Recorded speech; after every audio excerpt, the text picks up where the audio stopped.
맹자의 말을 들은 공손추는 평소 어떤 점을 잘해서 그렇게 마음에 동요가 없는지 궁금해졌습니다. 감히 묻겠습니다. 선생님께서는 어디에 장점이 있으신지요? 나는 상대의 말을 잘 알며 나의 호연지기를 잘 기른다. 고자가 상대의 말을 잘 이해하지도 못하면서 마음의 문을 닫은 반면에 맹자는 상대의 말에서 그 잘잘못의 까닭을 알고 있다는 것입니다. 또한 맹자는 고자처럼 마음에 동요를 주는 기운을 억제하기보다는 드넓은 기상, 즉 호연지기를 잘 길러서 마음이 성대한 본체와 작용을 회복할 수 있다는 것입니다. 상대의 말에 내포된 의미를 알면 진실을 볼 수 있어서 미혹되지 않을 것이요. 드넓은 기운을 잘 길러가면 흔들리지 않고 일에 임할 수 있다고 보는 것이지요. 길을 잘 길러 본래의 참 모습을 찾아가려는 호연지기는 바로 이 장의 핵심이며 특별히 호연장이라 일컬으며 주목하기도 합니다. 그렇다면 맹자가 말한 호연지기란 무엇일까요? 말로 표현하기 어렵다. 그 기가 지극히 크고 지극히 강하니 정직함으로써 잘 기르고 해침이 없으면 이 호연지기가 천지의사에 꽉 차게 된다. 그 기가 의와 도에 짝하니 이것이 없으면 굶주리게 된다. 호연지기란 지극히 성대하여 끝이 없으며 또 지극히 강하여 굳세고 굽히거나 흔들릴 수 없다. 스스로를 돌이켜 올곧은 마음으로 기르고 조작해서 해롭게 함이 없으면 온 천지에 가득하게 될 것이니 결코 평범한 기운으로 비유할 수 없다. 만일 올곧게 길러서 해침이 없으면 그 기운은 충분히 천리의 자연스러움인 도와 사람 마음의 떳떳함인 의에 짝하게 된다. 음식을 먹지 못하면 굶주리듯 호연지기를 길러서 도의에 합치하지 못한다면 큰일에 직면하여 마음이 흔들리고 제대로 행할 수 없게 된다. 이 호연지기는 의리를 많이 축적함으로써 생기는 것이다. 한 가지 일이 의리에 합하면 이것을 바탕으로 일마다 의리에 합하도록 노력하면 하늘을 우러러 부끄럽지 아니하고 땅을 굽어 살펴도 부끄럽지 아니하는 강하고 곧은 마음을 지닐 것이다. 이처럼 의리는 하루아침에 갑자기 엄습하여 취해지는 것이 아니다. 한두 가지가 우연히 의리에 합치된다 하더라도 그렇지 아니한 것이 많기 때문에 만족스럽지 못할 것이다. 행동이 마음에 흡족하지 않는 바가 있으면 음식을 먹지 못해 배가 고프듯 호연지기 역시 굶주리게 된다. 이것은 마음의 만족 여부가 한결같이 의리를 얻고 이름에 달려있기 때문이다. 그러므로 의리란 내 마음에 있는 이치이므로 고자가 일찍이 의리를 알지 못한다고 말한 것이니 이는 의리를 외적 상황에 따른 처신으로만 돌려 자기 마음에서 구하지 않았기 때문이다. 만약 의리가 마음 밖에 있는 것이라면 의리를 쌓아두지 못하게 되니 그렇다면 드넓은 호연지기가 말미암아 나올 것이 없게 된다. 정의롭지 못한 현실에서 울컥 치솟는 울분도 중요하지만 맹자는 자연스럽게 내 속에 축적된 의리의 힘을 보다 소중히 여깁니다. 지극히 크고 강건한 그 마음을 잘 길러서 천지를 한 몸처럼 보듬고 가려는 것이죠. 그것도 억지로 하지 않고 내 속에서 자연스럽게 솟구칠 수 있도록 말입니다. 천지를 안고 가려는 그 마음이 결코 굶주려서는 안 된다는 것을 맹자는 농작물을 재배할 때의 과정에 비유합니다. 호연지기를 기르는 자는 마땅히 의리를 모으는 것을 일삼아 스스로 항상 돌이켜 곧게 해야 한다. 그러나 어떤 송나라 사람처럼 그 효과를 미리 기대하지 말아야 할 것이니 오래되면 마땅히 저절로 충만해지는 것이다.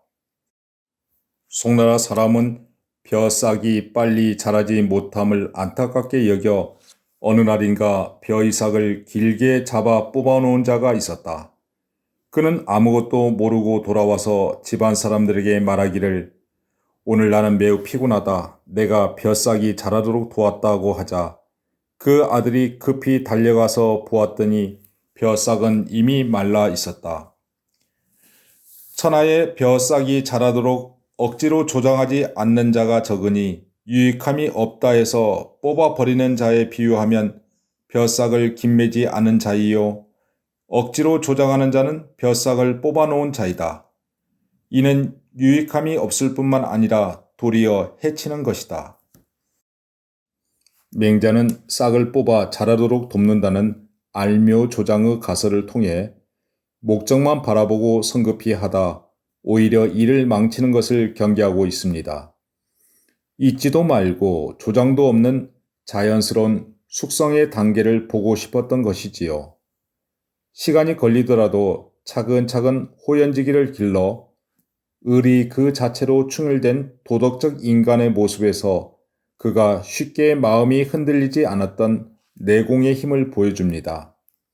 호연지기를 기르는 자연스러운 방법을 전해들은 공손추는 앞서 맹자가 상대의 말을 내 마음을 통해 알 수 있었다고 말한 지연의 의미에 대해 묻자 맹자는 답합니다. 말은 마음의 소리이다. 그러므로 마음이 이치에 밝은 다음에 말에 병통이 없다. 만일 이치에 공평하지 못하면 말이 편벽되고 기울어져서 다만 한편만을 말하므로 이것을 일러 편벽된 말이라고 한다. 편벽됨이 지나치면 방탕해져 그 말이 이것저것 두루 넘치면서 방탕한 말이 된다. 마치 깊은 물속에 빠져들어가 주변은 보지 못하는 것과 같다. 음란하고 괴이함을 말하는 간사한 말에서 그 마음이 다른 길로 빠져 미혹되어 올바른 길을 떠난 것을 알 수 있다.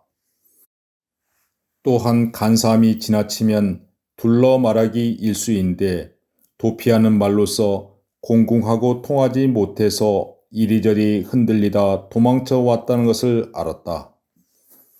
말에서 드러나는 편벽되고 방탕하고 부정하고 도피하는 네 가지 병통은 모두 마음에서 생겨난 것이고 정치에도 피해를 끼치며 일도 해치는 근본이 된다. 비록 성인이 다시 살아오신다 하더라도 또한 반드시 마음을 잘못 쓰면 정치에 피해를 준다는 나의 말을 바꾸지 않을 것이다. 고자가 상대의 말을 이해하지 못하면 마음에서 구하지 말라는 것은 마음의 병통을 자세히 생각하지 못한 것이다. 나는 그 사람의 말을 알기 때문에 마음이 동요되지 않고 정치에 임할 수 있는 것이다.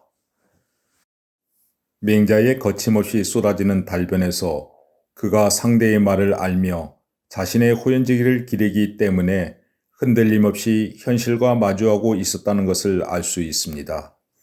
그 당당함이 부럽기만 하고 도덕적 세상을 만들어 가려는 의지에 존경이 더해집니다. 맹자를 공자와 같은 성인의 버금가는 아성이라 칭하는 이유이겠지요. 제자인 공손추는 그런 스승을 다시 생각하며 말합니다. 공자의 제자 중에 제아나 자공 같은 사람은 이치에 의거해서 말을 잘하였고 여무와 민자, 안영 같은 사람은 덕행이 있었습니다. 이 사람들은 각각 장점이 있었음에도 서로를 겸하지 못하였는데 공자는 이 두 가지를 다 겸했지만 스스로 겸손하여 말과 실천에는 충분하지 못하다고 하였습니다. 지금 선생님께서 말을 안다고 하였으니 이는 말에 능숙한 것이고 또 길을 잘 길렀으니 이는 덕행이 있다는 것입니다. 그렇다면 선생님께서 어찌 성인이 아니시겠습니까? 아, 이 무슨 말이냐? 옛적에 자공이 공자에게 묻기를 선생님께서는 성인이십니다 라고 하자 공자께서는 성인은 내가 능하지 못하지만 나는 배우기를 싫어하지 않았고 가르치기를 게을리하지 않았다라고 하셨다. 그러자 자공이 말하기를 배우기를 싫어하지 않은 것은 지혜로운 자이고 가르치기를 게을리하지 않은 것은 어진 자이니 어질고로 지혜로우시니 선생님은 이미 성인이십니다 라고 하였다. 이처럼 자공과 공자의 문답을 생각할 때 성인은 공자도 오히려 감히 자처하지 않은 것인데 내 어찌 감히 스스로 성인이라 하겠는가? 이 웬 말이냐? 잘 알겠습니다. 이전에 제가 듣기로는 자하, 자유, 자장은 모두 성인의 어느 한 부분을 가지고 있었고 여무, 민자, 안연은 전체적으로 성인을 따라갔지만 조금은 미약하다고 합니다. 선생님께서는 공자와 견주지 못하시다면 죄송하지만 공자의 제자들 가운데 선생님은 어떠한 사람 정도에 해당되겠습니까? 이들은 어질지만 우선은 비교하지 말고 놓아두거라. 스승 맹자를 한없이 높이고 싶었던 공손추는 공자를 비롯한 여러 인물들을 열거하면서 유학 내에서 맹자의 유상을 높이고 싶었던 것 같습니다. 물론 배우기를 싫어하지 않고 가르치기를 게을리하지 않았던 공자와 비견될 수는 없었겠지요. 그렇다고 맹자는 자신이 공자의 제자들 가운데 한 명으로 쉽게 자처하지도 않습니다. 백이와 이유는 어떻습니까? 라고 계속되는 질문에 맹자는 자신이 모델로 삼는 성인관에 대해 자연스럽게 말할 기회를 만들어 갑니다. 백이나 이윤이 행한 일은 나와는 도가 같지 않다. 섬기지 못할 임금이면 섬기지 아니하고 부리지 못할 백성이라면 부리지 아니해서 세상이 다스려지면 나가 벼슬하고 세상이 어지러우면 물러나 숨은 사람은 백이었다. 반면에 누구를 섬긴들 내 임금이 아니겠는가 하며 임금의 신임을 얻으면 반드시 벼슬을 하고 누구를 부린들 내 백성이 아니겠는가 하며 백성을 얻으면 반드시 부려서 세상이 다스려져도 나아가 벼슬 하고 세상이 어지러워도 또한 나아가 벼슬 한 사람은 이윤이었다. 그러나 공자는 달랐다. 벼슬 할 만하면 벼슬 하고 그칠 만하면 물러나 그치고 오래 머물 만하면 오래 머물고 속히 갈 만하면 속히 가는 그런 사람이었다. 이 세 사람은 모두 옛날의 성인이라 말할 수 있다. 나는 일을 함에 있어 이 세 사람을 잊지 못하였지만 나의 마음엔 공자의 나가고 물러남에 있어 고집함이 없었기 때문에 공자의 이 마땅함을 배우기를 원한다. 잘 들었습니다. 그런데 백이와 이윤이 공자에 대해서 이와 같이 동등하단 말입니까? 아니다. 백성이 생겨난 이후로 성인이 비록 많았지만 그 도덕과 사업이 성대한 사람을 찾아본다면 공자와 같은 분은 있지 아니하였다. 공자는 전무후무한 성인이라 할 것이지만 백이 이윤도 모두 성인이라 하셨는데 그렇다면 서로 같은 점이 있습니까? 공통점이 있다. 가령 백리의 땅을 얻어서 임금이 되면 세 성인이 다 제후의 조회를 받고 천하를 통일하여 소유할 수 있을 것이다. 그러나 만일 한 가지 의롭지 못한 일을 행하거나 한 사람의 죄 없는 일을 죽이고서 천하를 얻을지라도 세 성인은 다 즐겨하지 아니할 것이다. 이것이 바로 서로의 같은 점이다. 그렇다면 그들이 공자와 다른 점은 무엇입니까? 성인이란 쉽게 알 수 없지만 비교해보면 그 정도를 알 수 있다. 제하, 자공, 유약은 지식이 높고 밝아 성인을 알아볼 수 있는데 그들은 만약 지식이 부족하더라도 자신이 좋아하는 사람에게 아첨하는 데 이르지 않을 것이니 그들의 말을 믿을 수 있을 것이다. 제하는 예로부터 성인이라면 먼저 요순을 일컫지만 내 보건대 공자의 어짐은 요순보다 훨씬 낫다고 하였다. 요순은 도로서 천하를 다스려 당대의 공로가 있었지만 공자는 육경을 손질하고 그 도를 미루어 만세의 가르침을 남기셨다. 요순의 도는 공자를 얻지 않았다면 후세에 무엇을 근거로 말할 수 있겠는가? 자공도 이렇게 말했다. 예전 성인의 정치는 이미 지나간 일이지만 예는 정치를 꾸미는 것이니 오늘날에 끼친 예를 보면 그 당시의 정치를 알 수 있다. 예전 성인의 덕은 멀지만 음악은 덕을 보여주는 것이니 오늘날에 끼친 음악을 들으면 그 당시의 덕을 알 수 있다. 백세를 이어온 임금을 등급지어 보건대 그 덕과 정치의 실상을 어길 수 없다. 백성이 있은 이래로 왕은 많았지만 만세에 공자에게 미칠 만한 사람은 없었다. 또한 유약이 말하였다. 천지 사이에 어찌 백성만 그러하겠는가? 기린과 봉황이 신령스러워도 또한 금수요. 태산이 높고 하해가 깊어도 또한 산과 물이 모인 것이니 같은 종류라 말할 수 있다. 성인 또한 사람이지만 성인은 성품을 다해서 인류의 저 높은 곳에 있으니 여러 사람이 미칠 수 있는 것이 아니다. 종류 중에서 빼어나며 모인 중에서 더 높이 솟아난 것이 있지만 백성이 있은 이래로 공자보다 더 훌륭하신 분은 있지 않았다. 마지막은 공자 찬양으로 일관되어 있습니다. 그만큼 맹자는 공자의 학문과 덕성을 자신이 올곧이 계승하고 있다는 자부심으로 가르쳐 있었던 것이지요.